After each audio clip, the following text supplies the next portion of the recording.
بسم اللہ الرحمن الرحیم۔ مسلمان کے لیے جس طرح ذات و صفات کا جاننا ضروری ہے کہ کسی ضروری کا انکار یا محال کا اثبات اسے کافر نہ کر دے، اسی طرح یہ جاننا بھی ضروری ہے کہ نبی کے لیے کیا جائز ہے اور کیا واجب اور کیا محال، کہ واجب کا انکار اور محال کا اقرار موجب کفر ہے، اور بہت ممکن ہے کہ آدمی نادانی سے خلاف عقیدہ رکھے یا خلاف بات زبان سے نکالے اور ہلاک ہو جائے۔ نبی اس بشر کو کہتے ہیں جسے اللہ تعالیٰ نے ہدایت کے لیے وحی بھیجی ہو، اور رسول بشر ہی کے ساتھ خاص نہیں بلکہ ملائکہ میں بھی رسول ہیں۔ انبیاء سب بشر تھے اور مرد، نہ کوئی جن نبی ہوا نہ عورت۔ اللہ تعالیٰ پر نبی کا بھیجنا واجب نہیں ہے، اس نے اپنے فضل و کرم سے لوگوں کی ہدایت کے لیے انبیاء کرام بھیجے۔ نبی ہونے کے لیے اس پر وحی ہونا ضروری ہے، خواہ فرشتہ کی معرفت ہو یا بلا واسطہ۔ بہت سے نبیوں پر اللہ تعالیٰ نے صحیفے اور آسمانی کتابیں اتاری، ان میں سے 4 کتابیں بہت مشہور ہیں: تورات حضرت موسیٰ علیہ السلام پر، زبور حضرت داؤد علیہ السلام پر، انجیل حضرت عیسیٰ علیہ السلام پر، اور قرآن عظیم کے سب سے افضل کتاب ہے، سب سے افضل رسول حضرت محمد مصطفیٰ صلی اللہ علیہ وسلم پر۔ کلام الہی میں بعض کا بعض سے افضل ہونا اس کے یہ معنی ہے کہ ہمارے لیے اس میں ثواب زائد ہے، ورنہ اللہ ایک، اس کا کلام ایک، اس میں افضل و مفضول کی کوئی گنجائش نہیں ہے۔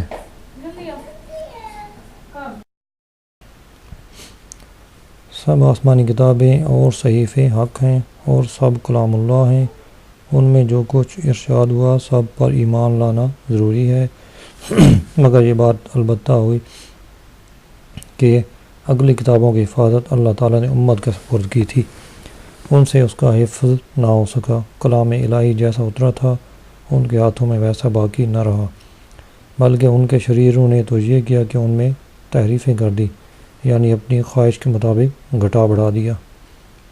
لہذا جب کوئی بات ان کتابوں میں ہمارے سامنے پیش ہو تو اگر وہ ہماری کتاب کے مطابق ہے ہم اس کی تصدیق کریں گے، اور اگر مخالف ہے تو یقین جانیں گے کہ یہ ان تحریفات سے ہے، اور اگر موافقت مخالفت کچھ معلوم نہیں تو حکم ہے کہ ہم اس بات کی نہ تصدیق کریں نہ تکذیب، بلکہ یوں کہیں کہ اللہ اور اس کے فرشتوں اور اس کی کتابوں اور اس کے رسولوں پر ہمارا ایمان ہے۔ چونکہ یہ دین ہمیشہ رہنے والا ہے، لہذا قرآن عظیم کی حفاظت اللہ نے اپنے ذمہ رکھی ہے۔ اللہ تعالیٰ فرماتا ہے: اِنَّا نَحْنُ نَزَّلْنَا الذِّكْرَ وَإِنَّا لَهُ لَحَافِظُونَ، بے شک ہم نے قرآن اتارا اور بے شک ہم اس کے ضرور نگہبان ہیں، لہذا اس میں کسی حرف یا نقطہ کی کمی بیشی محال ہے۔ اگرچہ تمام دنیا اس کے بدلنے پر جمع ہو جائے تو جو یہ کہے کہ اس میں کچھ پارے یا صورتیں یا آیتیں، بلکہ ایک حرف بھی کسی نے کم کر دیا یا بڑھا دیا یا بدل دیا، وہ قطعاً کافر ہے کہ اس نے اس آیت کا انکار کیا جو ابھی ہم نے پڑھی ہے۔ قرآن مجید کتاب اللہ ہونے پر اپنے آپ دلیل ہے کہ خود اعلان کے ساتھ کہہ رہا ہے۔ ترجمہ: اگر تم کو اس کتاب میں جو ہم نے اپنے سب سے خاص بندے محمد صلی اللہ علیہ وسلم پر اتاری کوئی شک ہو تو اس کی مثل کوئی چھوٹی سی صورت بنا لو اور اللہ کے سوا اپنے سب حمایتیوں کو بلا لو اگر تم سچے ہو تو اگر ایسا نہ کر سکو، اور ہم کہہ دیتے ہیں ہرگز ایسا نہ کر سکو گے، تو اس آگ سے ڈرو جس کا ایندھن آدمی اور پتھر ہے، جو کافروں کے لیے تیار کی گئی ہے۔ لہذا کافروں نے اس کے مقابلے میں جی توڑ کوششیں کی، مگر اس کی مثل ایک سطر بھی نہ بنا سکیں گے۔ اگلی کتابیں انبیاء ہی کو زبانی یاد ہوتی تھیں، قرآن عظیم کا معجزہ ہے کہ مسلمانوں کا بچہ یاد کر لیتا ہے۔ قرآن عظیم کی 7 قراتیں سب سے زیادہ مشہور اور متواتر ہیں، ان میں معاذ اللہ کہیں اختلاف معنی نہیں، وہ سب حق ہیں۔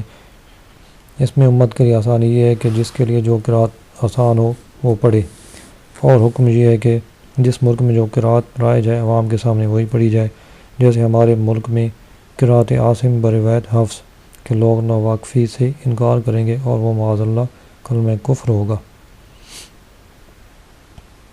قرآن مجید نے اگلی کتابوں کے بہت سے احکام منسوخ کر دیے، کیونکہ قرآن مجید کی بعض آیتوں نے بعض آیت کو منسوخ کر دیا۔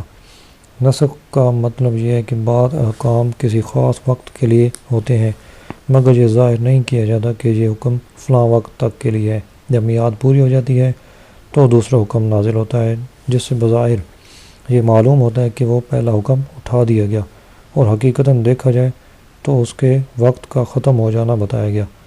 منسوخ کے معنی بعض لوگ باطل ہونا کہتے ہیں۔ یہ بہت سخت بات ہے۔ احکام الہیہ سب حق ہیں، وہاں باطل کی رسائی کہاں؟ قرآن کی بعض باتیں محکم ہیں کہ ہماری سمجھ میں آتی ہیں، اور بعض متشابہ کہ ان کا پورا مطلب اللہ اور اللہ کے حبیب صلی اللہ علیہ وسلم کے سوا کوئی نہیں جانتا۔ متشابہ کی تلاش اور اس کے معنی کی کنکاش وہی کرتا ہے جس کے دل میں کجی ہو۔ وہی نبوت انبیاء کے لیے خاص ہے، جو اسے کسی غیر نبی کے لیے مانے وہ کافر ہے۔ نبی کو خواب میں جو چیز بتائی جائے وہ بھی وہی ہے، اس کے جھوٹے ہونے کا احتمال نہیں۔ ولی کے دل میں بعض وقت سوتے یا جاگتے میں کوئی بات القاء ہوتی ہے، اس کو الہام کہتے ہیں، اور وہی ہے شیطانی کہ القاء من جانب شیطان ہو، یہ کائن، سائر اور دیگر کفار و فساق کے لیے ہوتی ہے۔ نبوت کسبی نہیں کہ آدمی عبادت اور ریاضت کے ذریعے سے حاصل کر سکے، بلکہ محض عطا الہی ہے کہ جسے چاہتا ہے اپنے فضل سے دیتا ہے۔ ہاں، دیتا اسی کو ہے جسے اس منصب عظیم کے قابل بناتا ہے، جو قبل حصول نبوت تمام اخلاق رذیلہ سے پاک اور تمام اخلاق فاضلہ سے مزین ہو کر جملہ مدارج ولایت طے کر چکتا ہے، اور اپنے نسب و جسم، قول و فعل، حرکات و سکنات میں ہر ایسی بات سے منزہ ہوتا ہے جو باعث نفرت ہو۔ اسے عقل کامل عطا کی جاتی ہے جو اوروں کی عقل سے بدرجہ زائد ہے۔ کسی حکیم اور کسی فلسفی کی عقل اس کے لاکھویں حصے تک بھی نہیں پہنچ سکتی، اور جو اسے کسبی مانے کہ یعنی جو یہ سمجھے کہ آدمی اپنے کسب و ریاضت سے منصب نبوت تک پہنچ سکتا ہے، وہ شخص کافر ہے۔ جو شخص نبی سے نبوت کا زوال جائز جانے وہ کافر ہے۔ نبی کا معصوم ہونا ضروری ہے، اور یہ عصمت نبی اور ملک کا خاصہ ہے کہ نبی اور فرشتہ کے سوا کوئی معصوم نہیں۔ اماموں کو انبیاء کی طرح معصوم سمجھنا گمراہی اور بددینی ہے۔ عصمت انبیاء کے یہ معنی ہے کہ ان کے لیے حفظ الہی کا وعدہ ہو لیا، جس کے سبب ان سے صدور گناہ شرعاً محال ہے، بخلاف ائمہ و اکابر اولیاء کہ اللہ تعالیٰ انہیں محفوظ رکھتا ہے، ان سے گناہ ہوتا نہیں، مگر ہو تو شرعاً محال بھی نہیں۔ انبیاء کرام شرک و کفر اور ہر ایسے امر سے جو خلق کے لیے باعث نفرت ہو، جیسے کذب و خیانت و جہل وغیرہ صفات ذمیمہ سے، نیز ایسے افعال تھے جو وجاہت اور مروت کے خلاف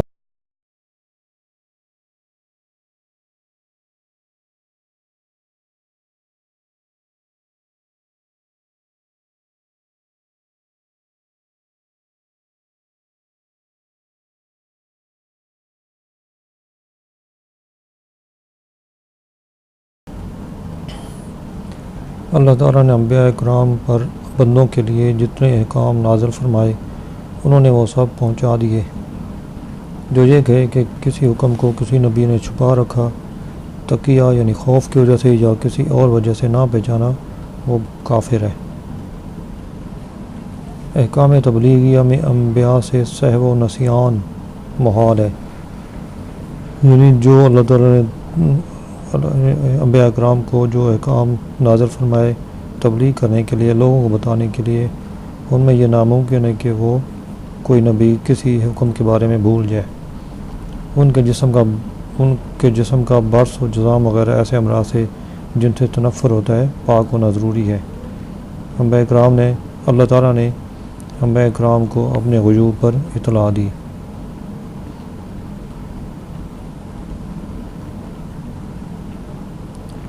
زمین و آسمان کا ہر ذرہ ہر نبی کے پیش نظر ہے، مگر یہ علم غیب ان کو ہے اللہ کے دیے سے، لہذا ان کا علم عطائی اور علم عطائی اللہ تعالیٰ کے لیے محال ہے، یعنی علم غیب اللہ تعالیٰ کا ذاتی ہے، اور جو اللہ کسی بندے کو عطا فرماتا ہے، اپنے نبی کو عطا فرماتا ہے، وہ علم عطائی کہلاتا ہے کہ اس کی کوئی صفت، کوئی کمال کسی کا دیا ہوا نہیں ہو سکتا، بلکہ ذاتی ہے۔ جو لوگ انبیاء کرام بلکہ سید الانبیاء صلی اللہ علیہ وسلم سے مطلق علم غیب کی نفی کرتے ہیں، وہ قرآن عظیم کی اس آیت کے مصداق ہیں۔ جیسے اللہ تعالیٰ نے فرمایا افتؤمنون ببعض الکتاب وتکفرون ببعض، یعنی قرآن عظیم کی بعض باتیں مانتے ہیں اور بعض کے ساتھ کفر کرتے ہیں کہ آیت نفی دیکھتے ہیں اور ان آیتوں سے جن میں انبیاء کرام کو علوم غیب عطا کیا جانا بیان کیا گیا ہے انکار کرتے ہیں، حالانکہ نفی و اثبات دونوں حق ہیں کہ نفی علم ذاتی کی ہے کہ یہ خاص الوہیت ہے، اس بات عطائی کا ہے کہ یہ انبیاء کرام ہی کی شایع نشان ہے، اور منافی الوہیت اور یہ کہنا کہ ہر ذرہ کا علم نبی کے لیے مانا جائے تو خالق و مخلوق کی مساوات لازم آئے گی، باطل محض ہے کہ مساوات تو جب لازم ہے کہ اللہ کے لیے بھی اتنا علم ثابت کیا جائے، اور یہ نہ کہے گا مگر کافر۔ ذرات عالم متناہی ہیں اور اس کا علم غیر متناہی، ورنہ جہل لازم آئے گا، اور یہ محال ہے کہ خدا جہل سے پاک۔ نیز ذاتی اور عطائی کا فرق بیان کرنے پر بھی مساوات کا الزام دینا صراحتاً ایمان و اسلام کے خلاف ہے کہ اس فرق کے ہوتے ہوئے مساوات ہو جائے کرے تو لازم کہ ممکن و واجب و وجود معاذ اللہ مساوی ہو جائیں، کہ ممکن بھی موجود ہے اور واجب بھی موجود، اور وجود میں مساوی کہنا صریح کفر، کھلا شرک ہے۔ انبیاء کرام تمام مخلوق یہاں تک کہ رسول ملائکہ سے افضل ہیں۔ ولی کتنا ہی بڑے مرتبے والا ہو کسی نبی کے برابر نہیں ہو سکتا۔ جو کسی غیر نبی کو کسی نبی سے افضل یا برابر بتائے وہ کافر ہے۔ نبی کی تعظیم فرض عین ہے، بلکہ اصل تمام فرائض ہے۔ کسی نبی کی ادنا توہین یا تکذیب کفر ہے۔ حضرت آدم علیہ السلام سے ہمارے حضور صلی اللہ علیہ وسلم تک اللہ تعالیٰ نے بہت سے نبی بھیجے، بعض کا صریح ذکر قرآن مجید میں ہے اور بعض کا نہیں ہے، جن کے اسماء طیبہ بالتصریح قرآن میں مجید میں موجود ہیں۔ وہ یہ ہیں: حضرت آدم علیہ السلام، حضرت نوح علیہ السلام، حضرت ابراہیم علیہ السلام، حضرت اسماعیل علیہ السلام، حضرت اسحاق علیہ السلام، حضرت یعقوب علیہ السلام، حضرت یوسف علیہ السلام، حضرت موسیٰ علیہ السلام، حضرت ہارون علیہ السلام، حضرت شعیب علیہ السلام، حضرت لوط علیہ السلام، حضرت ہود علیہ السلام، حضرت داؤد علیہ السلام، حضرت سلیمان علیہ السلام، حضرت ایوب علیہ السلام، حضرت زکریا علیہ السلام، حضرت یحییٰ علیہ السلام، حضرت عیسیٰ علیہ السلام، حضرت الیاس علیہ السلام، حضرت الیسع علیہ السلام، حضرت یونس علیہ السلام، حضرت ادریس علیہ السلام، حضرت ذوالکفل علیہ السلام، حضرت صالح علیہ السلام، حضرت عزیر علیہ السلام، اور حضرت محمد مصطفیٰ صلی اللہ علیہ وسلم۔ حضرت آدم علیہ السلام کو اللہ تعالیٰ نے بغیر ماں باپ کے مٹی سے پیدا کیا اور اپنا خلیفہ بنایا، اور تمام اسماء و مسمیات کا علم دیا۔ ملائکہ کو حکم دیا کہ ان کو سجدہ کریں، سب نے سجدہ کیا۔ شیطان کہ از قسم جن تھا، کہ جنوں کی قسم میں سے تھا، مگر بہت بڑا عابد و زاہد تھا، جہاں تک کہ گروہ ملائکہ میں اس کا شمار ہوتا تھا۔ اس نے انکار کیا اور ہمیشہ کے لیے مردود ہو گیا۔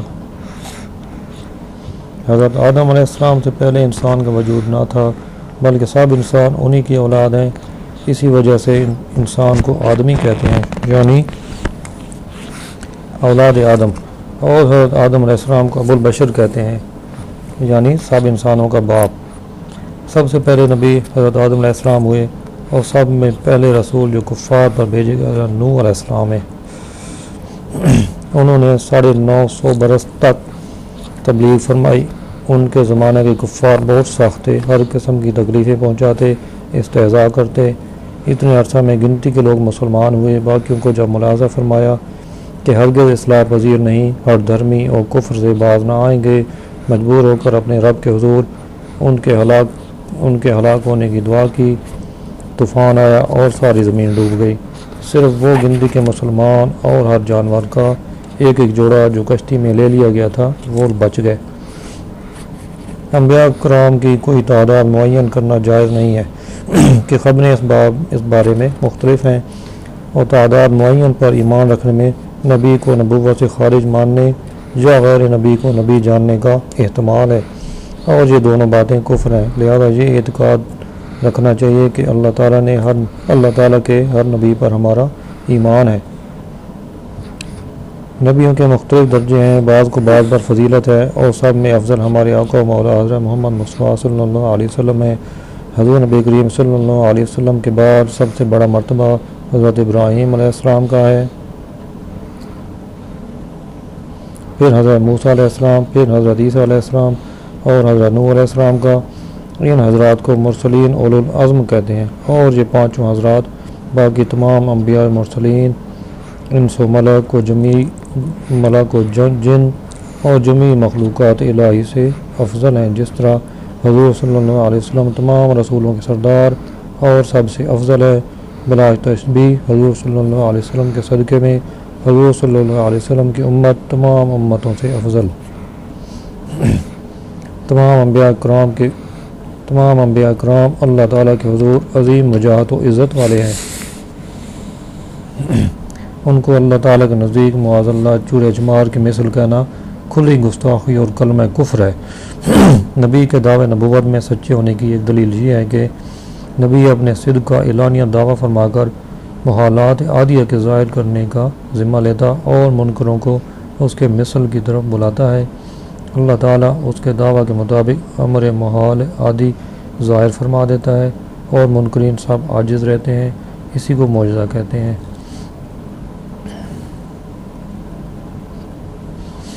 جیسے حضرت صالح علیہ السلام کا ناکہ حضرت موسیٰ علیہ السلام کے عصا کا سانپ بن جانا، اور جد بیضہ اور حضرت عیسیٰ علیہ السلام کا مردوں کو جلانا، اور مادرزاد اندھے اور کوڑی کو اچھا کر دینا، اور ہمارے حضور صلی اللہ علیہ وسلم کے معجزے تو بہت ہی زیادہ ہیں۔ جو شخص نبی نہ ہو اور نبوت کا دعویٰ کرے، وہ دعویٰ کر کے کوئی محال عادی اپنے وعدے کے مطابق ظاہر نہیں کر سکتا، ورنہ سچے جھوٹے میں فرق نہ رہے گا۔ یعنی کوئی ایسا بندہ جو نبی نہ ہو لیکن وہ اپنے نبی ہونے کا دعویٰ کرے، اور اس دعوے کے ثبوت کے طور پر وہ کوئی بھی معجزہ ظاہر نہیں کر سکتا، کوئی بھی معجزہ اپنے طور پر وہ نہیں دکھا سکتا۔ نبی سے جو بات خلاف عادت قبل نبوت ظاہر ہو اس کو ارہاس کہتے ہیں، اور ولی سے جو ایسی بات صادر ہو اس کو کرامت کہتے ہیں، اور عام مومنین سے جو صادر ہو اس کو معاونت کہتے ہیں، اور بے باک فجار یا کفار سے جو ان کے موافق ظاہر ہو اس کو استدراج کہتے ہیں، اور ان کے خلاف ظاہر ہو تو اہانت ہے۔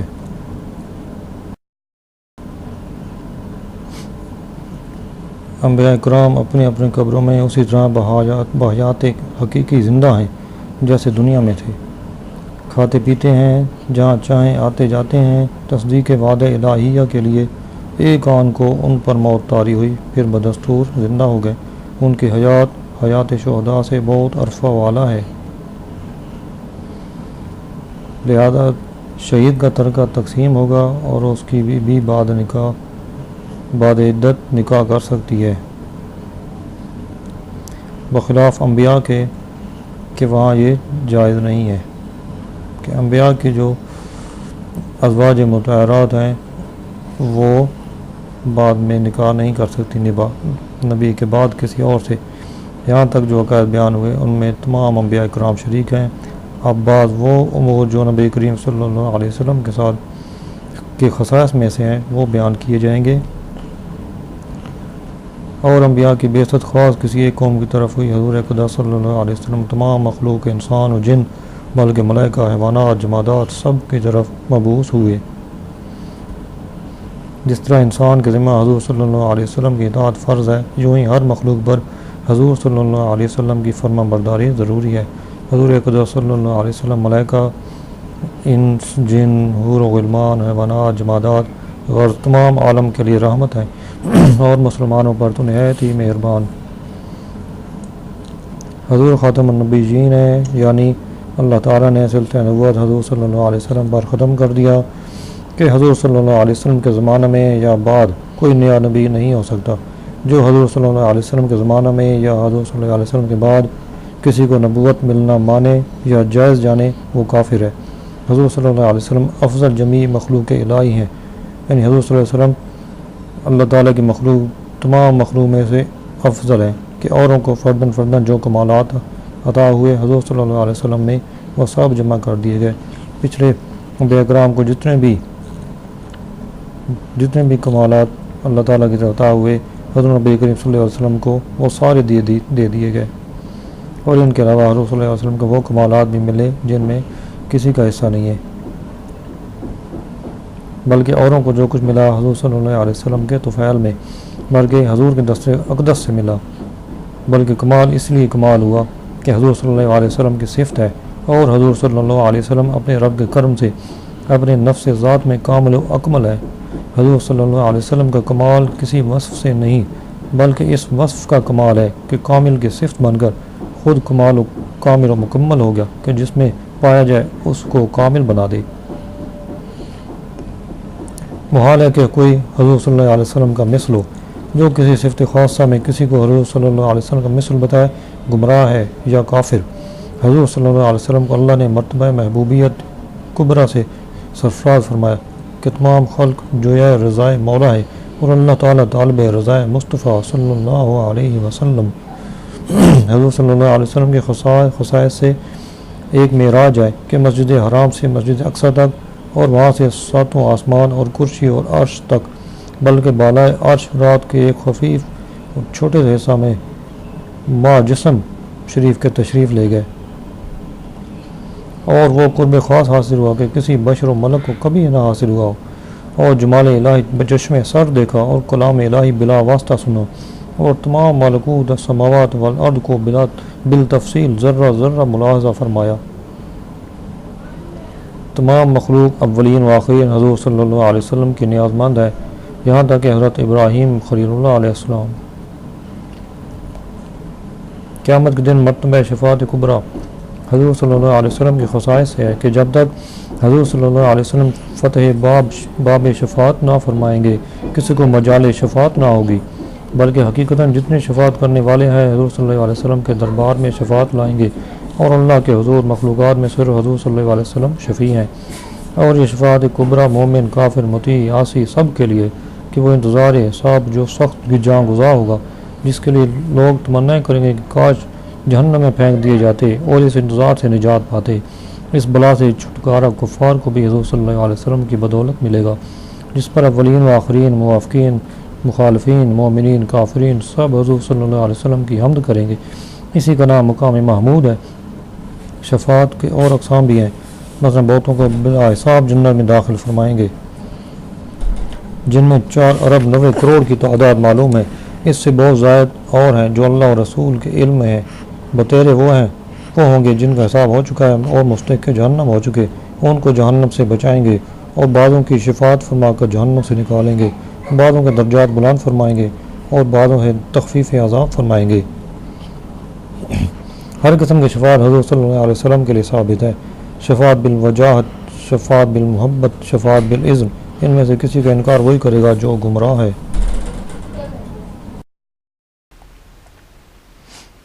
حضور صلی اللہ علیہ وسلم کی محبت مدار ایمان، بلکہ ایمان اسی محبت ہی کا نام ہے۔ جب تک حضور صلی اللہ علیہ وسلم کی محبت ماں باپ، اولاد اور تمام جہان سے زیادہ نہ ہو، آدمی مسلمان نہیں ہو سکتا۔ حضور صلی اللہ علیہ وسلم کی اطاعت عین اطاعت الہی ہے۔ اطاعت الہی بے اطاعت حضور صلی اللہ علیہ وسلم ناممکن ہے۔ یہاں تک کہ آدمی اگر فرض نماز میں ہو اور حضور صلی اللہ علیہ وسلم سے یاد فرمائے، فوراً جواب دے اور حاضر خدمت ہو، اور یہ شخص کتنی ہی دیر حضور صلی اللہ علیہ وسلم سے کلام کرے، بدستور نماز میں ہے، اس سے نماز میں کوئی خلل نہیں۔ حضور اقدس صلی اللہ علیہ وسلم کی تعظیم یعنی اعتقاد عظمت جزو ایمان اور رکن ایمان ہے، اور فعل تعظیم بعد ایمان ہر فرض سے مقدم ہے۔ اس کی اہمیت کا پتہ اس حدیث سے چلتا ہے کہ غزوہ خیبر سے واپسی میں منزل صحابہ پر نبی کریم صلی اللہ علیہ وسلم نے نماز عصر پڑھ کر حضرت علی رضی اللہ عنہ کے زانو پر سر مبارک رکھ کر آرام فرمایا۔ حضرت علی نے نماز عصر نہ پڑھی تھی، آنکھ سے دیکھ رہے تھے کہ وقت جا رہا ہے، مگر اس خیال سے کہ زانو سرکاؤں تو شاید خواب مبارک میں خلل آئے، زانو نہ ہٹایا یہاں تک کہ آفتاب غروب ہو گیا۔ جب چشم اقدس کھلی، حضرت علی نے اپنی نماز کا حال میں عرض کی۔ حضور صلی اللہ علیہ وسلم نے حکم دیا، ڈوبا ہوا آفتاب پلٹ آیا۔ حضرت علی نے نماز ادا کی، پھر ڈوب گیا۔ اس سے ثابت ہوا کہ افضل العبادات نماز، اور وہ بھی صلاۃ وسطیٰ یعنی نماز عصر۔ حضرت علی رضی اللہ عنہ نے حضور صلی اللہ علیہ وسلم کی نیند پر قربان کر دی کہ عبادتیں بھی ہمیں حضور صلی اللہ علیہ وسلم ہی کے صدقہ میں ملی ہیں۔ دوسری حدیث اس کی تائید میں یہ ہے کہ غار ثور میں پہلے صدیق اکبر رضی اللہ عنہ گئے، اپنے کپڑے پھاڑ پھاڑ کر اس کے سوراخ بند کر دیے، ایک سوراخ باقی رہ گیا، اس میں پاؤں کا انگوٹھا رکھ دیا۔ پھر حضور اقدس صلی اللہ علیہ وسلم کو اندر بلایا، آپ تشریف لے گئے اور ان کے زانوں پر سر اقدس رکھ کر آرام فرمایا۔ اس غار میں ایک سانپ مشتاق زیارت رہتا تھا، اس نے اپنا سر صدیق اکبر کے پاؤں پر ملا۔ انہوں نے اس خیال ہے کہ حضور صلی اللہ علیہ وسلم کی نیند میں فرق نہ آئے، پاؤں نہ ہٹایا، آخر اس نے پاؤں میں کاٹ لیا۔ جب صدیق اکبر کے آنسو چہرے انور پر گرے، چشم مبارک کھلی، عرض حال کیا، حضور صلی اللہ علیہ وسلم نے لعاب دین لگایا، فوراً آرام آ گیا۔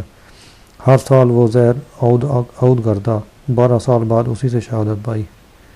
حضور صلی اللہ علیہ وسلم کی تعظیم و توقیر جس طرح اس وقت تھی کہ حضور صلی اللہ علیہ وسلم اس عالم میں ظاہری نگاہوں کے سامنے تشریف فرما تھے، اب بھی اسی طرح فرض اعظم ہے۔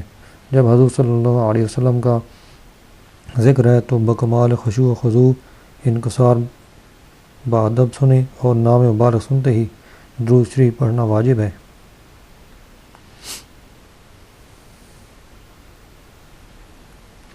اور حضور صلی اللہ علیہ وسلم سے محبت کی علامت یہ ہے کہ بکثرت ذکر کرے اور درود شریف کی کثرت کرے اور نام پاک لکھے تو اس کے بعد صلی اللہ علیہ وسلم لکھے۔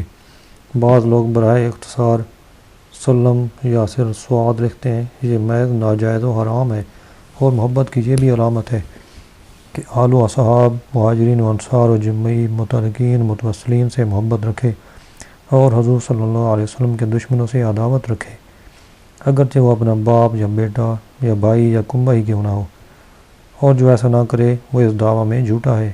کیا تمہیں معلوم نہیں کہ صحابہ کرام نے حضور صلی اللہ علیہ وسلم کی محبت میں اپنے سب عزیزوں، قریبوں، باپ، بھائیوں، وطن کو چھوڑا؟ اور یہ کیسے ہو سکتا ہے کہ اللہ اور رسول سے بھی محبت ہو اور ان کے دشمنوں سے بھی الفت؟ ایک کو اختیار کریں کہ ضدین جمع نہیں ہو سکتی، چاہے جنت کی راہ چل یا جہنم کو جا۔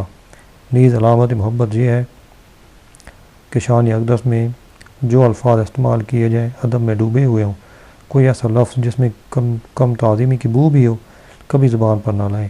اگر حضور صلی اللہ علیہ وسلم کو پکاریں تو نام پاک کے ساتھ ندا نہ کرے کہ یہ جائز نہیں، بلکہ یوں کہیں یا نبی اللہ، یا رسول اللہ، یا حبیب اللہ۔ اگر مدینہ طیبہ کی حاضری نصیب ہو تو روضہ شریف کے سامنے 4 ہاتھ کے فاصلہ سے دست بستہ جیسے نماز میں کھڑا ہوتا ہے، کھڑے ہو کر سر جھکائے ہوئے صلاۃ والسلام عرض کرے، بہت قریب نہ جائیں، نہ ادھر ادھر دیکھیں،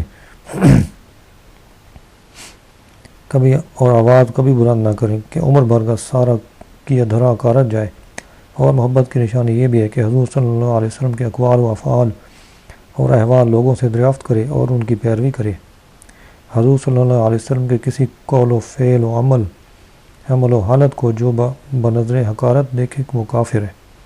حضور صلی اللہ علیہ وسلم کے نائب اللہ کے نائب مطلق ہے، تمام جہان حضور صلی اللہ علیہ وسلم کے تحت تصرف کر دیے گا، جو چاہیں کریں، جسے جو چاہیں دیں، جس سے جو چاہیں واپس لے لیں۔ تمام جہان میں ان کے حکم کا کوئی پھرنے والا نہیں، تمام جہان ان کا محکوم ہے اور وہ اپنے رب کے سوا کسی کے محکوم نہیں۔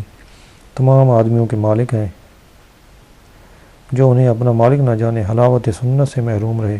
تمام زمین ان کی ملک ہے، تمام جنت ان کی جاگیر ہے۔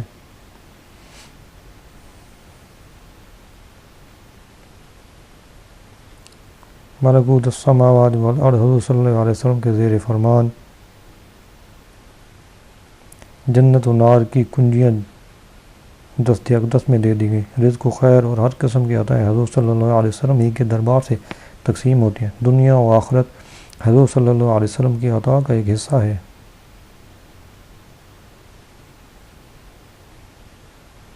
احکام تشریعہ اور حضور صلی اللہ علیہ وسلم کے قبضہ میں کر دیے گئے کہ جس پر جو چاہیں حرام فرما دیں اور جس کے لیے جو چاہیں حلال کر دیں اور جو فرض چاہیں معاف فرما دیں۔ سب سے پہلے مرتبہ نبوت حضور صلی اللہ علیہ وسلم کو ملا۔ روز میثاق تمام انبیاء سے حضور صلی اللہ علیہ وسلم پر ایمان لانے اور حضور صلی اللہ علیہ وسلم کی نصرت کرنے کا عہد لیا گیا، اور اسی شرط پر یہ منصب اعظم ان کو دیا گیا۔ حضور صلی اللہ علیہ وسلم نبی الانبیاء ہیں اور تمام